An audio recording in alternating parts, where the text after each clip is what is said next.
আসসালামু আলাইকুম। HSC 26 batch অথবা এইচএসসি 25 এর ইমপ্রুভমেন্ট অথবা এইচএসসি 27 বা ইন ফিউচার যারা এই ভিডিওটা দেখবে, তোমাদের সবাইকে ওয়েলকাম করছি আজকের ভিডিওতে। যে ভিডিওটা হচ্ছে ওয়ান শট টপিকটা নিয়ে।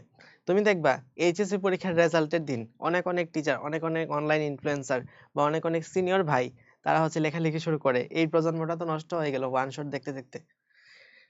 সো ওয়ান শট ভিডিওটা কি আসলে তোমার জন্য হেল্পফুল কিনা, বা এক্স্যাক্টলি যদি ক্ষতিকর যদি হয়ে থাকে তাহলে ঠিক কতটুকু ক্ষতিকর, বা হেল্পফুল হয়ে থাকলে ঠিক কতটুকু হেল্পফুল, সে সম্পর্কে কথা বলবো আমরা আজকের ভিডিওতে।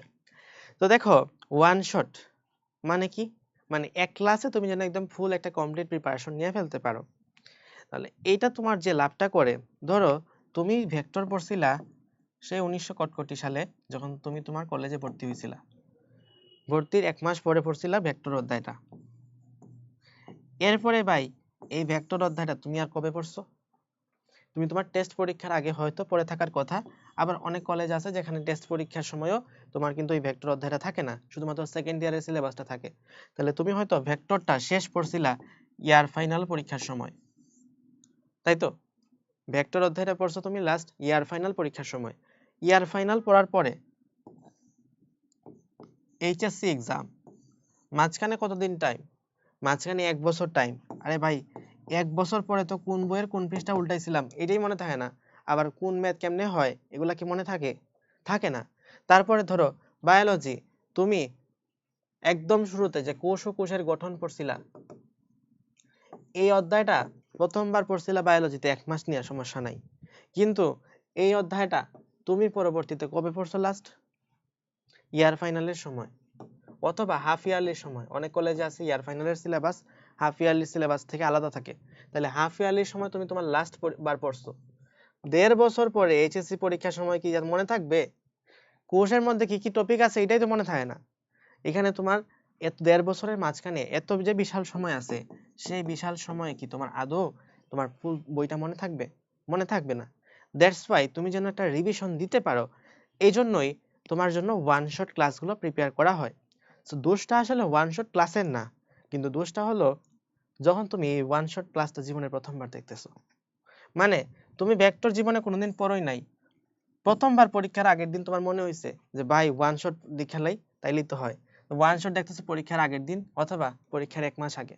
সো দেখা যায় তুমি হয়তো এখানে একটা 5 ঘন্টা বা 8 ঘন্টা বা 26 ঘন্টার ক্লাস করে তুমি ভেক্টরের প্রিপারেশন নিতেছো, কিন্তু ভেক্টর প্রিপারেশন নিতে নিতে দেখা যায় তোমার আদার্স যে পড়াশোনা আছে, মানে ধরো নিজের প্র্যাকটিস করা, বই পড়া, টেস্ট পেপার নিজে নিজে সলভ করা, হাতে ধরে সলভ করা, এই হাতে ধরার সলভ করা কিন্তু তোমার আর হয় না।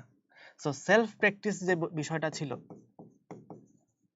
সেলফ প্র্যাকটিস থেকে সরে গিয়ে তুমি যেটা করো সেটা হচ্ছে স্পুন ফিডিং, অর্থাৎ তোমাকে একদম চামচ দিয়ে মুখে তুলে খাওয়ানো হয়। সো যেটা হয়, মেইন পরীক্ষায় গিয়ে তুমি হচ্ছে আউটপুটটা দিতে পারো না। কারণ কোনো একটা ম্যাথ নিজে হাতে লিখে করা আর অন্য একজন সলভ করতেছে সেটা দেখা কিন্তু সেম জিনিস না। ওইটা একটা ম্যাথ করতেছে করতেছে করতেছে, তুমি কিন্তু আটকাবা না। কিন্তু যখন তুমি নিজে করতে যাবা তখনই দেখবা আটকে গেছো। অনেক সময় দেখবা যখন একটা অপরিচিত রাস্তায় যদি গাড়ি দিয়ে যাও, তাইলে কিন্তু অসুবিধা হয় না, গাড়িওয়ালা সবকিছু, ড্রাইভার সবকিছু চিনে।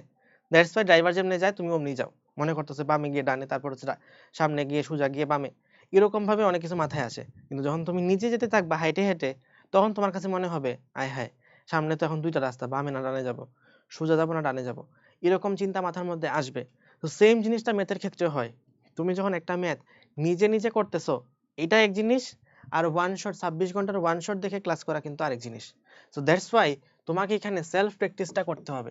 আর সেলফ প্র্যাকটিসটা করার জন্য তোমাকে ওয়ান শট ক্লাস করতে অসুবিধা নাই, কিন্তু ওয়ান শট ক্লাস যেন তোমার জীবনের প্রথম ক্লাসটা না হয়ে থাকে।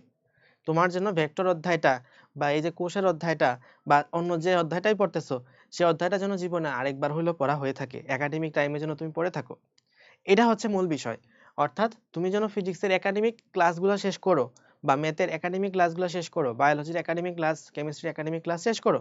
শেষ করার পরে তোমার যেটা কাজ হবে সেটা হলো, আমি যেন এই যে ওয়ান শটটা দেখে রিভিশন দিতে পারি। তাহলে one shot is for revision purpose. তুমি যদি জীবনের প্রথমবারে ওয়ান শট দেখো তাহলে তোমার কোনো বেসিক গ্রো হবে না, জাস্ট তুমি ম্যাথ সলভ করতে হয়তো পারবা, কেন দেখে গেলা যে এমনি এমনি ম্যাথ হয়, তাহলে এমনি এমনি ম্যাথ হয় তুমি দেখছো পরীক্ষার হলে তো আউটপুট অনেক সময় দিতেও পারো নাও দিতে পারো, কিন্তু অ্যাডমিশন টাইমে গিয়ে ধরাটা খাবা। সো যারা এই ভরসায় থাকো, এইচএসসি 26 ব্যাচ তো এখন বুঝতেছই যে ওয়ান শট দেখে তো মাথা সব উড়ে যাচ্ছে।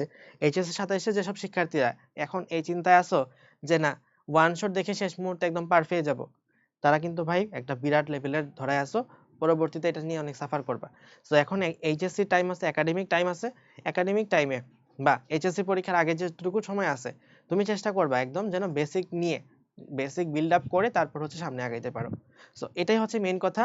যদি ওয়ান শট ক্লাস দেখো তাহলে সেটা যেন রিভিশন পারপাসে হয়ে থাকে। এটা যদি তোমার জীবনের প্রথম ক্লাস হয় তাহলে কিন্তু তোমার লাইফে একটা বড় ধরো ধাক্কা খেতে পারো।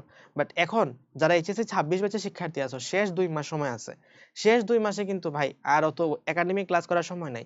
এখন তোমার যদি আগে কোনোদিন ওয়ান শট ক্লাস করো, একাডেমিক ক্লাস করো, করা হয়েও থাকে বা নাও হয়ে থাকে, তোমার এখন ফরজ হচ্ছে ওয়ান শট ক্লাস করা। কেউ কেউ আছে যারা হচ্ছে রিভিশন নিজে নিজে দিতে পারে, তাদের কথা আলাদা। কিন্তু যারা হচ্ছে এখন পর্যন্ত প্রিপারেশন নিতে পারো না ঠিক মতো, তারা অবশ্যই ওয়ান শট ক্লাস দেখে সিলেবাস শেষ করবা, যে যেটাই বলুক না কেন। তোমার আগে হচ্ছে মানে অনেক সময় এমন হয় যে রোগীকে যদি সিপিআর দেওয়া হয়, রোগীকে যদি উপরে সিপিআর দেওয়া হয়, অনেক সময় এই সম্ভাবনা থাকে যেখানে যে রিপস আছে বা স্টার্নাম আছে সেগুলা কিন্তু ভেঙে যেতে পারে, রিপস গুলা ভেঙে যাওয়ার সম্ভাবনা আছে। তো একটা মানুষের কঙ্কাল ভেঙে যাবে আমি যদি চিন্তা করে তাকে সিপিআর না দিই ঠিক মতো, তাহলে তো রোগীটা মারাই যাবে। তো তখন কঙ্কাল ঠিক রেখে লাভ কি রে ভাই? আগে তোমার বাঁচাইতে হবে, বাঁচানোর জন্য লাগবে ওয়ান শট। এখন যদি তোমার আগে করা হয়ে থাকে তাহলে তুমি ভালো অবস্থানে আসো, আর যদি না করা হয়ে থাকে তাহলে তোমার কাছে এখন ফরজ হচ্ছে ওয়ান শট। ভালো হোক আর খারাপ হোক তোমাকে এখন বাঁচানোর জন্য অ্যান্টিবায়োটিক দিতেই হবে, অ্যান্টিবায়োটিক হচ্ছে ওয়ান শট। সো যদি ওয়ান শট গুলা ফলো করতে চাও, তুমি চাইলে আমাদের লাস্ট অফ সিরিজের অথবা যে কোনো প্লেলিস্ট এখানে ফলো করতে পারো। যেমন এখানে ইংলিশের প্লেলিস্ট দেওয়া আছে, আচ্ছা প্লেলিস্টে যাই। এখানে কেমিস্ট্রি ফুল সিলেবাসের প্লেলিস্ট দেওয়া আছে, হয়তো 3টা চ্যাপ্টার বাকি আছে। ফিজিক্স ফার্স্ট পেপারে হচ্ছে এমসিকিউ প্লেলিস্ট কমপ্লিট করা আছে। বায়োলজির মধ্যে অলরেডি 12টা চ্যাপ্টার দেওয়া আছে, মোটামুটি আর কয়েকটা চ্যাপ্টার বাকি আছে। সো এরপরে হচ্ছে আমাদের গাইডলাইন সিরিজ আছে, যেখানে হচ্ছে বাংলা ইংলিশ কিভাবে পড়বা সেটা বলা আছে। আর এই তো মোটামুটি আমাদের কেমিস্ট্রি ফিজিক্স বায়োলজির সিলেবাসগুলো।